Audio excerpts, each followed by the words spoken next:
um aspecto super importante esse de você colocar tudo ali naquilo que você está fazendo. Os estoicos, eles acreditavam que havia dois grandes problemas na existência: o passado e o futuro. O passado era entendido não como uma realidade pretérita, mas o passado era entendido como o presente que se lembra do que aconteceu. Passado como memória, né? E o futuro não é a realidade do amanhã, que exigiria de nós vencer a velocidade da luz, mas o futuro é entendido como aquilo que supomos vai acontecer, uma antecipação.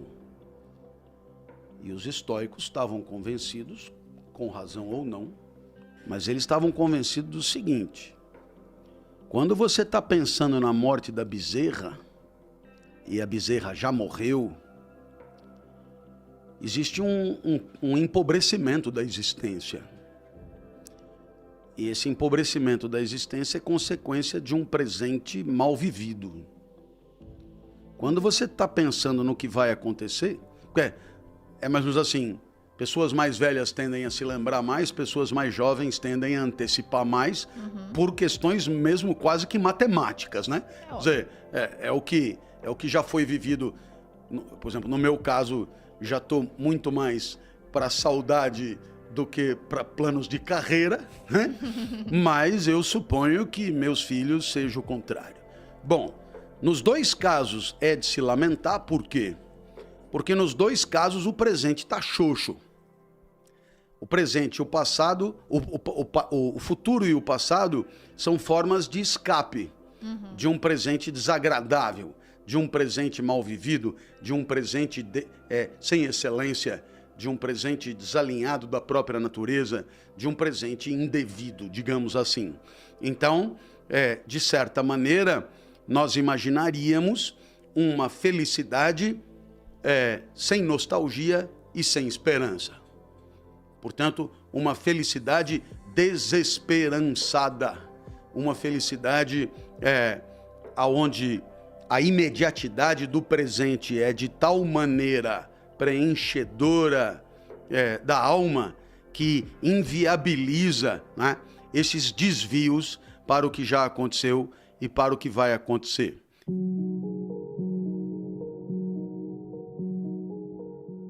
Então, o amor fati, a ideia do amor, é o amor pelo que é. Eu prefiro. Porque falar do destino dá a impressão que é a aceitação do destino de daqui 5 anos. Não, não. É o amor pelo que está acontecendo. E veja, não é aceitação fati, não é tolerância fati, é amor fati. É amor pelo mundo. Não é assim, para mim tanto faz. Não.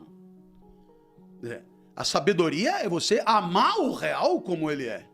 É uma reconciliação amorosa com o real, digamos assim. Eu me pergunto até se isso é sempre possível ou desejável. Porque sempre é possível problematizar. Existem certos cenários de existência e de realidade que num primeiro momento aparentemente precisam ser transformados e, portanto, combatidos e, portanto, negados e, portanto, até odiados.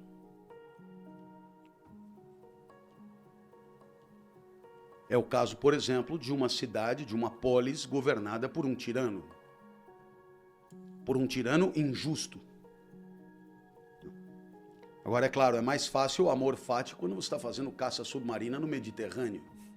Aí você vê a maravilha da natureza numa roupa aquecida, sabe-se lá qual é o material que aquece, e você ali, bem alimentado. Aí é uma beleza o amor fati. É menos legal com crianças doentes, morrendo de fome. Então, eu te diria que esse amor pelas coisas como elas são é indicativo de uma sabedoria em relação à qual o meu espírito ou não se alinha ou não alcança. Eu não consigo amar o mundo como ele é. Eu consigo amar pedaços. Mas não é pedaços que o Nietzsche está falando. Porque senão você cai no valor. Eu amo o que é bom e detesto o que é ruim. E aí pronto, já não é. Não. É o amor pelo real.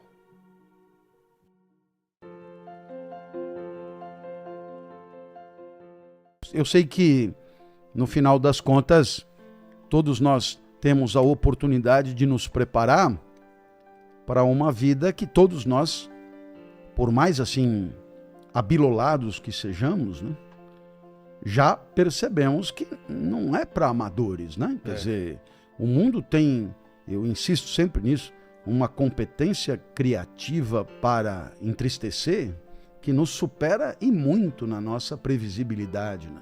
O que muda muito é a maneira como a gente encaixa os golpes, né?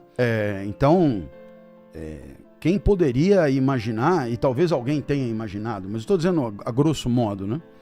Quem poderia imaginar 2 anos preso em casa, né? Vamos combinar que não é simples, né? Então há uma série de coisas que me fazem acreditar muito numa felicidade mais humilde, sabe? E a felicidade mais humilde é aquela felicidade que eu tô aqui, eu tô curtindo o papo, eu tô pensando na vida e nas coisas para falar que possam ser interessantes, eu vou tomar um golinho de Coca-Cola, tá bem, quer dizer... Aquilo que você falou de não esperar mais do que as não coisas esperar têm que do mundo mais do que ele pode proporcionar, né? E eu penso que incluindo aí no mundo você mesmo, sabe? Quer dizer, eu, enquanto expectativa, não posso esperar do mundo e de mim mais do que o mundo pode proporcionar. Então, eu te dou um exemplo. 20 anos atrás eu dava aula, eu dava palestra e eu tinha 20 anos menos. Eu também tinha 20 doenças menos. E eu tinha 20 tudo menos. Então eu podia dar uma aula de 4 horas no mesmo ritmo. Enlouquecido. Como, aliás, alguns flagrantes da internet ainda registram. Não é mais possível hoje. Não é mais possível. Eu vou dar uma palestra de 1 hora, eu aguento 1 hora, mas chega no final, seria impensável dar outra palestra presencial no mesmo dia. Impensável. Porque o meu corpo não aguenta, né? Eu tenho limitações e não há que esperar mais do próprio corpo do que essas limitações mostram a cada dia. Então, no meu caso, por exemplo, uma doença autoimune de gravidade, cuja principal consequência, é uma vasculite, mas a consequência mais imediata é o cansaço, né? É o cansaço. Então,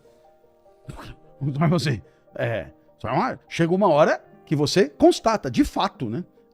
O que não era nada cansativo 5 anos atrás, agora é extenuante. Né? Então, a gente precisa aprender, né, a viver. E aprender a viver não é aprender de uma vez por todas. É aprender a viver a cada passo. É ir aprendendo a viver a cada passo nas sempre novas condições de vida que se apresentam. Porque justamente aquilo que a gente vai vivendo nos traz, digamos, o que resulta da experiência, que é o que o pessoal chama de experiência, né? Mas é o que resulta da experiência. Mas o que resulta da experiência é em cima de vidas que já se foram, com o corpo que já se foi, com a alma que já se foi, com o mundo que já se foi. Então, quer dizer, para nossa sorte, porque senão seria um tédio insuportável, o que vem pela frente nunca foi vivido ainda. Exato. São combinações novas, né? Novas, de tal maneira que vamos aprendendo ininterruptamente. A vida é um processo de educação continuada que nunca dá conta completamente da resolução das suas dificuldades. A nossa fragilidade afetiva, a nossa fragilidade de natureza, a nossa fragilidade intelectiva faz com que estejamos sempre um pouco atrasados em relação ao ineditismo do mundo. E muitas vezes a gente, o máximo que consegue é esperar que as coisas não mudem muito, para que você, dominando as técnicas que domina, poder livrar a sua cara. Mas o mundo esbofeteia a sua cara a cada segundo, cada vez mais rápido, e de tal maneira que, se houve um tempo que o que você aprendeu na faculdade em 5 anos dava conta de 50 anos de vida profissional sem sobressalto, hoje o que você aprendeu na faculdade, na hora que você se forma, já não serve para quase nada, porque tudo já foi atropelado, de tal maneira que requer a humildade permanente de estar pronto para entender que, se ontem houve aplauso, o mesmo desempenho hoje poderá merecer vaia e rancor.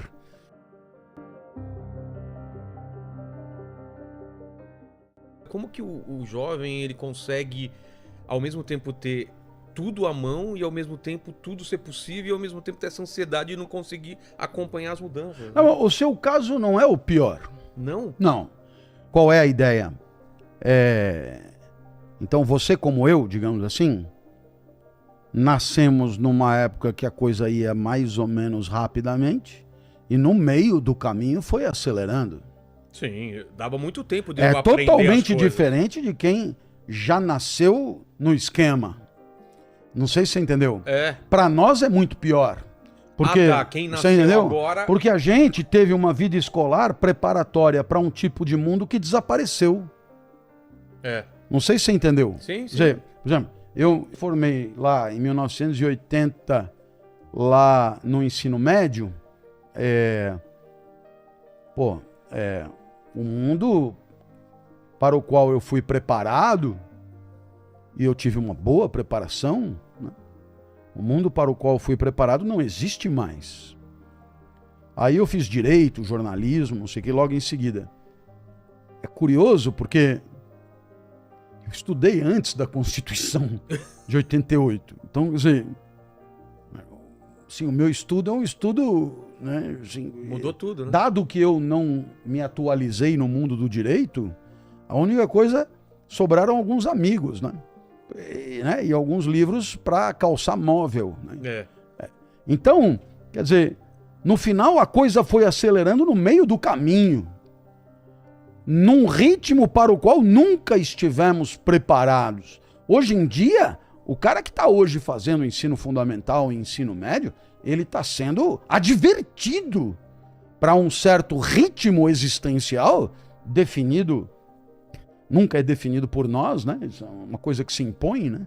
Mas nós nunca fomos advertidos para isso, de tal maneira que o mundo nos esbofeteia quase que sem defesa.